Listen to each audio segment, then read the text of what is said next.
السلام علیکم، آپ دیکھ رہے ہیں ڈیلی بز اور میں آپ کا ہوسٹ منیر میمن ایک بار پھر سے ایک ایکسائٹنگ ٹاپک کے ساتھ آپ کی خدمت میں حاضر ہوں۔ پاکستان کے لیے گزشتہ سال اکانومی کے حوالے سے کافی زیادہ مشکل سال رہا۔ اس تمام تر مشکلات کے دوران جو خاص طور پہ فوکس رہا گورنمنٹ کا وہ کنسٹرکشن سیکٹر کا اور انڈسٹریل سیکٹر کے حوالے سے کافی زیادہ پالیسیز کا مرتب ہوتے ہوئے دیکھا گیا۔ ان تمام پہلوؤں کا جائزہ لینے کے لیے آج ہمارے ساتھ ایک بہت ہی خاص مہمان ہیں جو کہ نہ صرف بات کریں گے کہ پاکستان کی معیشت میں کیا کچھ ہو رہا ہے، پاکستان کی کنسٹرکشن سیکٹر اور پیپر انڈسٹری میں کیا کچھ ہو رہا ہے، بلکہ آنے والے فیڈریشن آف پاکستان کے الیکشنز کے لیے بھی وہ امیدوار ہیں۔ میں اپنے پروگرام میں انٹروڈیوس کروں گا خالد طواب صاحب کو۔ سر ویلکم ٹو دا شو۔ ماشاءاللہ آپ کینڈیڈیٹ ہیں for the president from United business group اور ساتھ ساتھ آپ ستارہ امتیاز بھی ہیں سر۔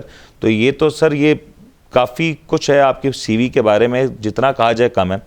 یہ ستارہ امتیاز 2009 میں ملتا ہے آپ کو، اور اس سے پہلے آپ کو ایکسلنسی ایوارڈ ملا for being a good exporter. آپ نے سائزیبل اماؤنٹ میں ایکسپورٹس کیے۔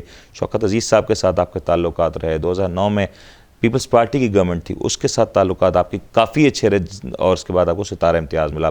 یہ جرنی کس طریقے سے بنتی ہے سر؟ بسم اللہ الرحمن الرحیم۔ سب سے پہلے تو میں آپ کو بتاؤں کہ میں آنرری کونسل جنرل ہوں ریپبلک آف موزمبیق کا فرام 1989۔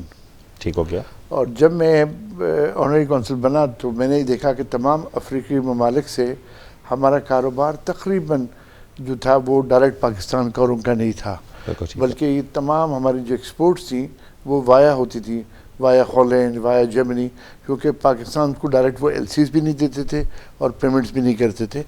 اس کی وجہ سے ہم بہت ساری جگہ کمپیٹیٹو نہیں ہوتے تھے۔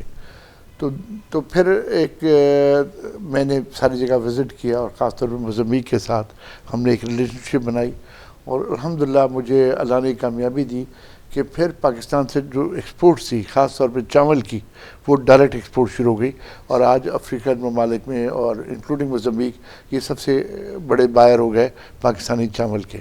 تو اس پہ گورنمنٹ نے میری ساری چیزیں دیکھی۔ اس کے علاوہ بھی گورنمنٹ کیونکہ موزمبیق کے ایمبیسی پاکستان میں آج بھی نہیں ہے، ان کا پریزیڈنٹ بھی آیا اور ان کے فارن منسٹرز بھی کافی دفعہ تشریف لائے، اور انہوں نے کہا کہ میری موجودگی میں، آنرری کونسلیٹ کی موجودگی میں پورے پاکستان کو لک آفٹر کرتا ہوں۔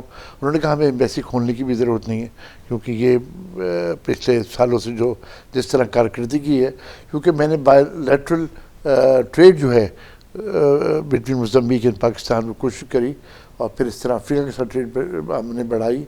تو گورنمنٹ آف پاکستان نے میری سروسز کو دیکھتے ہوئے، چیزیں دیکھتے ہوئے 2009 میں مجھے ستارہ امتیاز دیا۔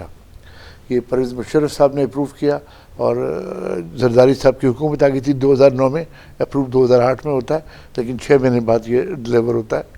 تو پھر مجھے آصف زرداری صاحب نے مجھے یہ ستارہ امتیاز، پریزیڈنٹ آف پاکستان نے، سابق صدر آصف زرداری صاحب نے آپ کو یہ ستارہ امتیاز دیا۔ دیکھیے، جو میں یہ سمجھتا ہوں کہ یہ ملک ہے تو ہمیں، اور یہ ملک ہمارے لیے ایک ماں سے کی حیثیت رکھتا ہے۔ بالکل ٹھیک بات ہے۔ ہمیں اس ملک کی خدمت کرنی ہے۔ آج اگر میں کینڈیڈیٹ ہوں تو محض ایک ہی میرا جذبہ ہے کہ میں ملک کے لیے کچھ اور کر سکوں۔ سر آپ کے کینڈیڈیٹ کے اوپر بالکل آئیں گے، کیونکہ الیکشنز کا ماحول ہے، میں آپ سے ڈیٹیل ضرور جاننا چاہوں گا، لیکن میں اگر ابھی یہ پوچھوں، آپ نے ایک جگہ انٹرویو میں یہ بات کہی بجٹ کے حوالے سے، جب یہ بجٹ اس سال کا بنایا جا رہا تھا کہ مشکل ترین بجٹ ہوگا۔ خان صاحب کی حکومت نے جس طریقے سے کنسٹرکشن سیکٹر کا سپورٹ کیا، انڈسٹریز کو سپورٹ کیا، ڈو یو ایکچولی تھنک کہ ہم ایز اے انڈسٹریلسٹ پاکستان کا اس کا بھرپور فائدہ اٹھانے میں کامیاب ہوئے؟ دیکھیے، جب خان صاحب کی حکومت آئی تو پہلے 2 سال بڑے ٹف تھے۔ ان کی اکنامک پالیسی جو تھیں وہ بھی اس سے ایٹ لیسٹ میں تو متفق نہیں تھا۔ میں نے بہت سارے چینلز پہ بھی کہا، اور جہاں میں کہہ سکتا تھا، کیونکہ وہ فوکس تھے صرف ریونیو پہ اور ٹیکس کلیکشن کے اوپر۔ دیکھیے، ٹیکس کلیکشن ریونیو جب جمع ہوتا ہے جب ملک کی اکانومی کا پہیہ جو ہے وہ چل رہا ہو، تو وہ چونکہ فوکس ٹیکس ریونیو پہ تھے، اور جو سارے انہوں نے جو تجربے کیے اس سے ٹیکس ریونیو بھی کم ہوا، پلس یہ کہ ملک کی اکانومی کا جو پہیہ تھا وہ کم ہوا۔ اس کا اندازہ آپ اس سے لگا سکتے ہیں کہ ہمارے آٹو موبائل انڈسٹری اس زمانے میں بڑی نیچے چلی گئی تھی، بالکل صحیح، تقریباً کہیں 30% 40% 3 مہینے تک سیلز ہی ریکارڈ نہیں ہو رہی تھی۔ تو وہ چیزیں جو تھی وہ دین دے ریئلائز آفٹر 2 ایئرس۔ اب جو گورنمنٹ سمت میں جا رہی ہے، میرے خیال ہے وہ بہت اچھی سمت ہے، اور that is one of the best. اس کے بعد گورنمنٹ نے کی ہمیں فوکس نظر آیا جس طرح گورنمنٹ نے کنسٹرکشن پالیسی دی ہے, ٹھیک, اس سے آپ یہ دیکھیے گا. دیکھیے پہلی دفعہ ایسا ہوا ہے کہ اب کنسٹرکشن انڈسٹری اور ریل اسٹیٹ جو ہے وہ علیحدہ علیحدہ ہوئی ہے. پہلے ریل اسٹیٹ جو تھی وہ صرف ایک انویسٹمنٹ کے لیے لوگ اپنے پیسے جو ہے وہ ریل اسٹیٹ میں پارک کر دیا کرتے تھے, اور وہ اس کو کنسٹرکشن کو ایک انڈسٹری کا درجہ نہیں دیا گیا تھا. اب کنسٹرکشن کو ایک انڈسٹری کا درجہ دیا گیا, ایک بہترین پیکیج دیا. لیکن اس کے ساتھ ساتھ میں آپ کے چینل سے توجہ سے یہ بھی مطالبہ کروں گا کہ اس کی جو تاریخ ہے وہ ہے 31 دسمبر 2020. اس میں کچھ بھی نہیں ہو پایا, کیونکہ اگر آپ سندھ کی بات ورک اور پالیسی میکنگ اور تیاریوں میں کافی زیادہ سندھ کی بات کریں یا کراچی کی بات کریں تو ایس بی سی اے ادھر ادھر وہ پروجیکٹ جو ہے وہ اپروو ہی نہیں کیا, انہوں نے اتنا ٹائم نکال دیا. تو ایٹ لیسٹ اس پیکیج کو 1 سال کے لیے کم از کم ایکسٹینڈ کیا جائے, پہلا نمبر. دوسرا یہ ہے کہ آپ نے انڈسٹری کی بات کری, ہمارا مطالبہ یہ ہے کہ انڈسٹری کو بھی آپ سیم پیکیج دیں اکراس دی بورڈ تمام انڈسٹری کو, کیونکہ جو 2020 تو اب ختم ہو رہا ہے, 2021 شاید 2020 سے بھی چیلنجنگ ایئر ہو. اس کی وجہ ہے کہ کورونا نے پوری دنیا کی معیشت کو بڑا افیکٹ کیا ہے, اور اگر ہم نے اس کو ابھی سے ایڈریس نہیں کیا تو ہمارے ان ایمپلائمنٹ جو ہے وہ بڑی پیک پہ چلی جائے گی, اور that will create a lot of problems. لہٰذا اس کے لیے انڈسٹری جو ہے وہ لگنی چاہیے. گورنمنٹ امپلائمنٹ اتنی دے نہیں سکتی, جاب دے نہیں سکتی, کہ پرائیویٹ انسٹیٹیوٹس کو آگے بڑھنا پڑتا ہے. پرائیویٹ انسٹیٹیوٹ کے لیے اس کو ایس ایم ایز, چھوٹی چھوٹی جو ہے industry, small scale industry, cottage industry, اس پہ توجہ گورنمنٹ دے. اس پہ ایک پالیسی ہم اگر انشاءاللہ الیکشن جیت گئے تو ہم گورنمنٹ کے ساتھ بیٹھ کے وہ پالیسیز دیں گے تو اس میں ایس او ایس بیسس کے اوپر چھوٹی چھوٹی کاٹیج انڈسٹری لگے, لوگوں کو امپلائمنٹ ملے, اور ہم امپورٹ سبسٹیوشن پر آئے تاکہ ہمارا زر مبادلہ بھی بچے, اور ہم بڑی انڈسٹری کو ایک پارٹس میں اور دوسری چیزوں میں ڈائیورسیفائی کر سکیں, انٹیگریٹ کر سکیں. سر لیکن یہ جو بات آپ نے کہی کہ ہمارے یہاں پالیسیز کا کنٹینیوشن ہونا ضروری ہے, ہم دیکھتے رہے ہیں کہ جس طریقے سے مشرف صاحب کے دور میں پاکستان کی اکانومی ایک ریپڈ پیس پہ انکریز کر رہی تھی, لیکن جیسے ہی گورنمنٹ اپنے اینڈنگ ٹائم پہ پہنچ گیا, کہا جا سکتا ہے کہ شروع کے دوسرے تیسرے سال میں گورنمنٹس قدرے بہتر پرفارم کر سکتی ہے. اس کی مثال مشرف صاحب کا دور بھی ہے, اس کی مثال نواز شریف صاحب کا دور جو گزشتہ حکومت کا تھا وہ بھی ہے, خان صاحب کا دور بھی اسی طریقے سے گزر رہا ہے. لیکن یہ چیلنجنگ نہیں ہوگا کہ جیسے ہی یہ ٹینیور پورا ہونے لگے گا اور نیکسٹ گورنمنٹ الیکشنز آئیں گے تو یہ پالیسیز کنٹینیو ہو سکیں گی, یہ اکانومی پیس کنٹینیو ہو سکے گا یا نہیں؟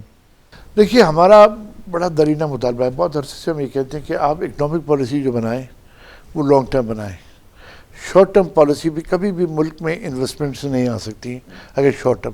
ایک لانگ ٹرم پالیسی بنائیں.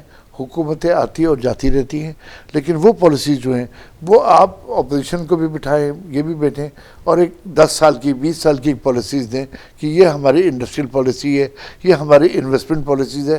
اس طرح سے تو چلے گا. دیکھیے حکومتیں تو پولیٹیکل ہوتی ہیں, ڈفرینسز ہوتے ہیں, لیکن اکنامک پالیسی جب آپ ملک کے لیے بنائیں گے وہ ملک کے لیے ہوگی, وہ پاکستان کے لیے ہوگی. وہ کسی پارٹی کا کریڈٹ نہیں ہوگا, وہ کسی کا وہ نہیں ہوگا, لیکن اس سے ملک جو ہے وہ ترقی کرے گا. لہٰذا اس میں بہتر یہ ہو کہ یہ سب ایک آل پارٹیز کانفرنس کریں, لیکن ابھی وہ ماحول اور وہ آل پارٹیز تو فی الحال پی ڈی ایم کے جلسوں میں انکلوڈنگ دا رولنگ پارٹی, اور اکنامک پالیسیز بنائیں. اچھا, یہ آپ جو بات کہہ رہے تھے جس طریقے سے پالیسیز لانگ ٹرم ہونی چاہیے, تو یہ پالیسی کے بارے میں ہم نے دیکھا کہ آپ نے کافی زیادہ اپنی آواز بلند کی بزنس کمیونٹی کے لیے. جو معاملات فیڈریشن کے معاملات یا بزنس کمیونٹی کے معاملات نیب کے سپرد کر دیے گئے, اس پہ بزنس کمیونٹی کافی زیادہ پریشان تھی, آپ نے بھی کافی آواز اٹھائی. یہ معاملہ اب کہاں تک پہنچتا ہوا نظر آ رہا ہے آپ کو؟ دیکھیے یہ تو پرنسپلی کچھ عرصے پہلے ڈیسائیڈ ہو گیا تھا کہ جو ایف بی آر کے ایشوز ہیں یا جو بزنس مین کے ایشوز ہیں, وہ ایف بی آر ہو یا اور کوئی ٹیکسیشن کے مسائل ہوں, اس میں نیب جو ہے وہ انٹرفیئر نہیں کرے گی. نیب جو ہے وہ وہاں انٹرفیئر کرے گی جہاں ڈائریکٹلی کرپشن جو ہے وہ انوالو ہو. تو میں سمجھتا ہوں کہ 70-80% جو ہے یا 90% یہ معاملات جو ہیں ریزالو ہو گئے. سر نیب کا رول پبلک آفس ہولڈرز کے اوپر نہیں آتا زیادہ تر, جہاں نہ کہ پرائیویٹ بزنس پارٹیز کے اوپر ہو؟ جیسے فیڈریشن کا ادارہ ہے, اس میں تو نیب کا کوئی عمل دخل نہیں ہے, یہ تو ایک پرائیویٹ ادارہ ہے, اور ہمارے پاس کوئی وہاں کرپشن کا کانسیپٹ آج تک تو کوئی نہیں آیا. لہٰذا وہ چیزیں جو ہیں ہم لوگ تو اپنی جیب سے پیسے خرچ کرتے ہیں. میں فیڈریشن میں وائس پریزیڈنٹ بھی رہا ہوں, میں پیلسٹین میں وائس پریزیڈنٹ بھی رہا ہوں, اور ہمارے پاس اس سے پہلے, ہمارے آنے سے پہلے تمام ٹی اے جو ہے وہ پریزیڈنٹ کو اور تمام آفس بیئرز کو ٹریولنگ کے ملا کرتے تھے. ہم نے جتنی ٹریولنگ کری, ہمارا یو پی جی کا سوائے ایک آدھ سال چھوڑ کے, ہمارے یو پی جی میں جتنے لوگوں نے ٹریول کیا, ہم نے کوئی ٹی اے نہیں لیا. ہم نے اپنی جیب سے پیسے خرچ کرتے ہیں تاکہ ہم بزنس کمیونٹی کو فائدہ پہنچا سکیں. یہ کوئی آفس بیرے کے لیے یا کسی کے لیے وہ اٹریکشن نہیں ہے کہ اس میں جو ہے وہ آپ کوئی پیسے بنا سکتے ہیں. اس میں جو بیسک کانسیپٹ ہے وہ ہے ملک کی خدمت کرنا, کیونکہ یہ ایپیکس باڈی ہے. نہ صرف فیڈریشن بلکہ جتنے پاکستان میں چیمبرز ہیں وہ صرف اسی جذبے سے آتے ہیں, جو لوگ بھی وہاں آتے ہیں, کہ وہ خدمت کر سکیں تاجر برادری کی اور ملک کی. تو اس میں وہ نیب کا یہ تو کوئی اس میں بددخل نہیں ہے, اس سے کوئی تعلق نہیں ہے. آپ نے بالکل کہا کہ جس طریقے سے کرپشن کے معاملات فیڈریشن میں نہیں دکھائی دیتے, ٹی اے ڈی اے کے فنڈز کی جو ایلوکیشن کے حوالے سے, اس پہ ضرور بات کریں گے. ایک بریک لیتے ہیں کیونکہ اس کے حوالے سے کافی زیادہ باتیں ہو رہی ہیں, چاہے وہ ان کی اپنی جماعت ہو یا دوسری جماعت, دونوں جانب سے کافی زیادہ اس بارے میں بات ہو رہی ہے. اس پہ بات کریں گے بریک کے بعد.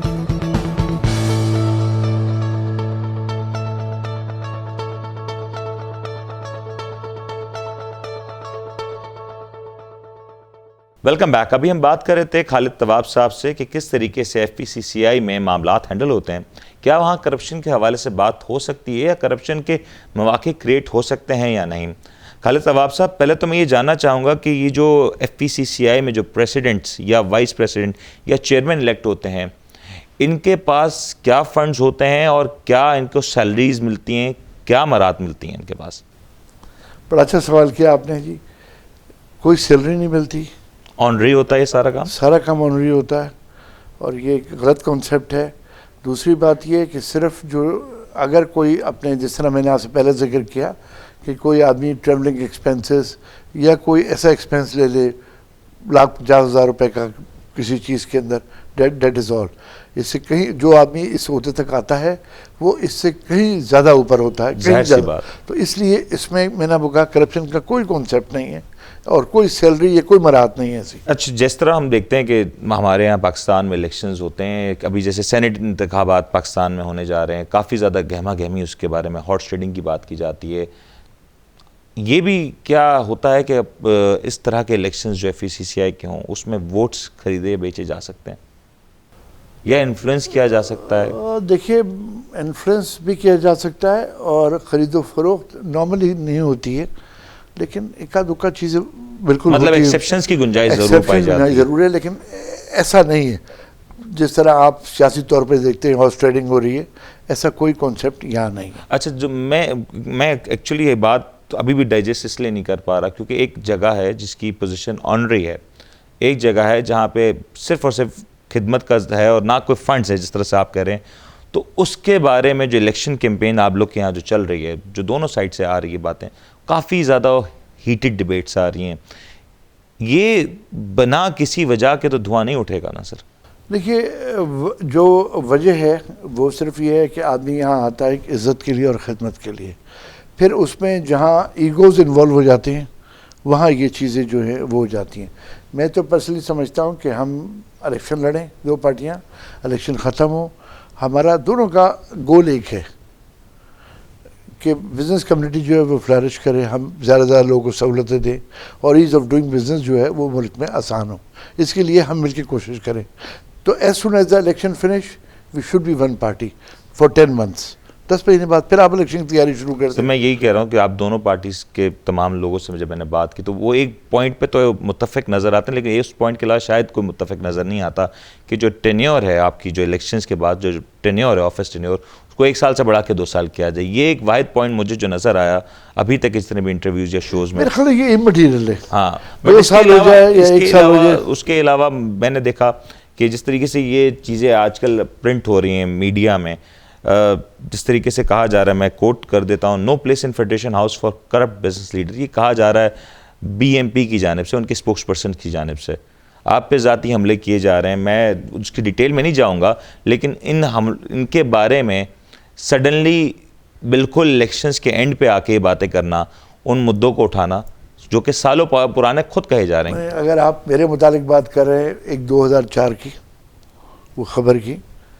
تو وہ میں اس زمانے میں کراچی چیمبر کا پریزیڈنٹ کا الیکشن لڑا تھا. بالکل صحیح. تو انفارچونیٹلی ہمارے یہاں بھی یہ بعض لوگ کر لیتے ہیں کہ جب آدمی جس طرح آپ نے بتایا 2004 کی بات کر رہے ہیں, 2004 میں مجھ پہ انہوں نے الزام لگا دیا کیونکہ میں کونسل جنرل تھا اور ہوں موزمبیق کا, and I used to issue the visas. بالکل صحیح. تو انہوں نے کہا جی ویزا میں کرپشن کرتے ہیں, یہ مجھ پہ انہوں نے الزام لگایا. دیکھیے الزام لگانے میں تو کوئی حرج نہیں, جس طرح کے الزام لگا لے. اگر اس الزام میں ذرہ برابری صداقت ہوتی تو آج یہ 16 سال مجھے ہو گئے فردر, میں کونسل سے کونسل جنرل ہو گیا. مجھے گورنمنٹ نے ستارہ امتیاز دیا. ستارہ امتیاز دینے سے پہلے سیکنڈ ہائیسٹ سول ایوارڈ ان پاکستان. بالکل صحیح بات. اس سے پہلے تمام جگہ سے کلیئرنس لی جاتی ہے, اس کے بعد یہ ایوارڈ دیا جاتا ہے. تیسری بات یہ, مجھے وزیر بنایا گیا کیئر ٹیکر گورنمنٹ میں فار کامرس اینڈ انڈسٹری. میں نے وہ خدمت انجام دی. وہ جب بنائی جاتی ہے جب آدمی کا ماضی جو ہے الیکٹڈ میں تو آپ کہہ لیں کہ جی الیکشن میں جیت گیا بندہ, لیکن یہ وہ ہے جب کیئر ٹیکر میں آتے ہیں تو سارے ایجنسیز اور سارے لوگ کلیئرنس لیتے ہیں. مجھے یہ کہنا ہے کہ جی میں بڑا ایماندار آدمی ہوں, لیٹ دا پیپل ڈیسائیڈ. اچھا سر, ابھی تک یہ جس طریقے سے الیکشن کا ماحول بنتا نظر آ رہا ہے, جس طریقے سے صورتحال بن رہی ہے, آپ کو کیا لگتا ہے کہ کس پیمانے پہ الیکشن ہونے جا رہے ہیں FECCI کے؟ دیکھیے الحمدللہ ہمارے تمام جتنی تجارتی چیمبر آف کامرس ہے یا فیڈریشن ہے, ہمارے یہاں الیکشن جو ہے ہر سال ہوتے ہیں اور ٹرانسفر آف پاور بھی بڑا پیسفل ہوتا ہے. ابھی تک ہمارے یہاں پچھلے کئی سالوں سے, کئی دہائیوں سے یہ چیزیں بڑی نارمل چلی جا رہی ہیں. اکا دکا کیسز ہوئے جہاں کوئی پرابلم آ گئی تو ٹرانسفر آف پاور میں 2-4 مہینے لیٹ ہو گیا. اس کے علاوہ ہمارے الیکشن اچھا ہوتا ہے. یہ میرا ٹرانسپیرنسی ہوتی ہے, آلموسٹ ہوتی ہے. پچھلا سال کا جو الیکشن تھا اس میں تھوڑی سی چیزیں خراب ہوئیں. اس سال میں بڑا وہ بیسس کور کر چکے ہیں اس بار آپ لوگ؟ نہیں, انہوں نے اس سال تو یہ کیا ہے کہ انہوں نے الیکشن کمیشن جو بنایا ہے وہ پہلے دن سے بائسڈ ہے. اس سال کا الیکشن کمیشن وہ چونکہ وہ ای سی میں تھے اور انہوں نے ہمارے ای سی ممبرس کے مائک بند کر دیے. ٹھیک ہو گیا. اور انہوں نے اپنی مرضی سے اپنے الیکشن کمیشن جو ہے وہ بنا لیا. بالکل. اس میں ہم سے کوئی مشورہ کوئی نہیں لیا گیا. اور پھر اس کے بعد جو پہلا انہوں نے الیکشن جب لوگوں کے نام آئے for E C member and G P members, تو انہوں نے ہمارے 40 ممبران جو ہیں ان کو پیپرز کمپلیٹ نہ کرنے کے بہانے یا کسی بھی بہانے سے ریجیکٹ کر دیے. ٹھیک ہو گیا. اور اپنے ان کے 4 تھے اور ہمارے 40 تھے. صحیح. دین وی وینٹ ٹو DGTO اور ہائی کورٹ گئے, اسلام آباد ہائی کورٹ, اور میرے خیال ہے 95-97% جو ہے وہ باہر ہو گئے. اس سے کیا ہوا کہ ایک بیڈ ٹیسٹ جو ہے وہ انہوں نے شروع سے پیدا کیا. بہتر یہ تھا, الیکشن کمیشن کا فرض یہ ہے کہ وہ جو ہے وہ نیوٹرل ہو اور باعث نہ ہو, لیکن انہوں نے کیا. اس کے علاوہ میں ایک بڑی چھوٹی سی مثال آپ کو دیتا ہوں, اس سے فرق کوئی نہیں پڑتا. ہمارا طریقہ کار یہ تھا کہ جو کینڈیڈیٹ سب سے پہلے نامنیشن پیپرز اپنے جمع کرائے گا اس کا بیلٹ پیپر میں سیریل نمبر وہ نمبر 1 ہوگا, جو دوسرا کرائے گا وہ دوسرا ہوگا. انہوں نے وہ چینج کیا. میرا مثال کے طور پہ فار اے پریزیڈنٹ میرا نامنیشن سب سے پہلے وہاں داخل ہوا, انہوں نے اس پہ نمبر 1 لکھا. بالکل صحیح. اور میں نے ایک نہیں, میں نے 29 فارمز جمع کرائے اپنے 29 نہیں میں نے اپنے 29 فارمز کا مطلب 58 پرپوزر اور سیکنڈر میرے پاس تھے. بالکل صحیح. تو which was a good strength. اور ہر سال یہ ہوتا تھا کہ یہ اس کو باقاعدہ جب سرکولیٹ کرتے تھے تو وہ پورا سرکولیٹ کرتے تھے کہ جی ایک پریزیڈنٹ کینڈیڈیٹ خالد طواب ہے, اس کو اس آدمی نے پرپوز کیا, سیکنڈ کیا, اس پورے 29 کی لسٹ آتی تھی. اس کے بعد چونکہ ناصر ریاض صاحب کے صرف 5 پیپر جمع ہوئے تو لہذا انہوں نے اس کو بھی ایلیمنیٹ کر دیا. اب انہوں نے نام دے دیے. میرا نمبر بجائے 1 کے 3-4 فکٹیشنز دلوا کے میرا نمبر 5 پہ کر دیا. جب میں نے پوچھا یہ بات ان سے تو انہوں نے کہا یہ ہماری مرضی, ہم جس طرح مرضی ہے کر لیں. مطلب آپ کہہ رہے ہیں کہ الیکشن کمیشن بھی جو بنایا گیا ہے وہ بائیس نظر آ رہا ہے. 100% بائیس اور دھاندلی اس دن سے شروع کر دی ہے. ہم نے DGTO کو بھی اپروچ کیا کہ یہ کس تاریخ کی بات ہو یا کس منتھ کی بات ہوگی؟ اسی مہینے کی بات ہے. اسی منتھ کی. میری اتفاق سے اسی مدعے پہ بات ہو رہی تھی وائس پریزیڈنٹ سلطان رحمان صاحب سے. انہوں نے کہا کہ جس دن سے الیکشن کمیشنز فارم کیے ہیں میں اس دفتر کے قریب سے بھی نہیں گزرا, میں اس کمرے میں بھی نہیں گیا, اور وہ بالکل انڈیپینڈنٹ نظر آتا ہے. مطلب یہ آپ جو بات کریں تو بالکل کانٹریڈکٹری نظر آتی ہے. دیکھیں سلطان رحمان صاحب کا تو واقعی اس کے کمرے سے جب سامنے سے بھی نہیں گزرے تو ان کو کیا معلوم کہ ٹرانسپیرنسی ہے یا نہیں، نمبر 1۔ دوسری بات یہ ان کا اس الیکشن سے کوئی تعلق نہیں ہے، بالکل صحیح، چونکہ وہ اس بار ہے تو اگلے سال اسی میں بھی اور جی پی میں بھی نہیں ہو سکتے وہ، لہٰذا ان کا ڈائریکٹلی کوئی تعلق نہیں ہوتا۔ ہی از اے گڈ پرسن، اور وہ اپنی رائے دے رہے ہوں گے، کیونکہ وہ جب اس علاقے میں جا ہی نہیں رہے تو وہ کیسے، یا وہ افیکٹ ہی نہیں ہے، ان کا کوئی تعلق نہیں ہے الیکشن کمیشن سے، لیکن جس پارٹی سے وہ تعلق رکھتے ہیں وہ پارٹی پوری طرح سے انفلوئنس کر رہی ہے، اور جیسا میں نے آپ کو بتایا تقریباً 40 پہ ہمارے ممبران کو ریجیکٹ کر کے بھیج دیا، جو پھر بعد میں ڈی جی ٹی او نے اور ہائی کورٹ نے جو ہے وہ ان کو بحال کیا۔ تو یہ اس بات کا ثبوت ہے کہ دھاندلی جو ہے پہلے دن سے شروع ہو رہی ہے۔ Very well said. Khalid Tawab sahab ہمارے ساتھ موجود ہیں، بات کر رہے تھے کہ کس طریقے سے الیکشنز کا پروسیس ہو رہا ہے۔ بریک لیتے ہیں، بریک کے بعد فائنل کمنٹ لیں گے کہ آنے والے دنوں میں ونس یہ الیکشنز کنکلوڈ ہو جاتے ہیں تو خالد طواب صاحب کیا پلان شیئر کرنا چاہیں گے۔ بریک لیتے ہیں، بریک کے بعد واپس آتے ہیں۔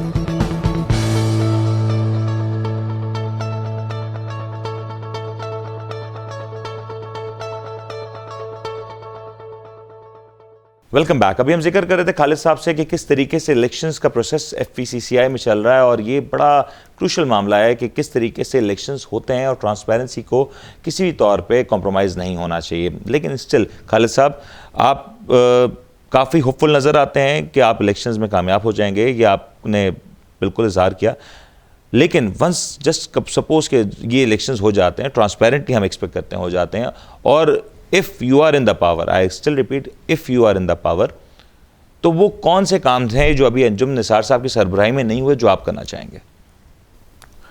دیکھیے ہمارے ہاں اس وقت جو ہماری اکانومی ہے وہ بڑے سخت حالات دیکھ رہی ہے۔ پاکستان جو ہے، میں یہاں سے شروع کروں، پاکستان ایک ایگریکلچر ملک ہے، بالکل ٹھیک، اور کاٹن جو ہے، ٹیکسٹائل جو ہے، وہ ہماری بیک بون ہے، بالکل ٹھیک، اس سے کوئی دو رائے نہیں ہے۔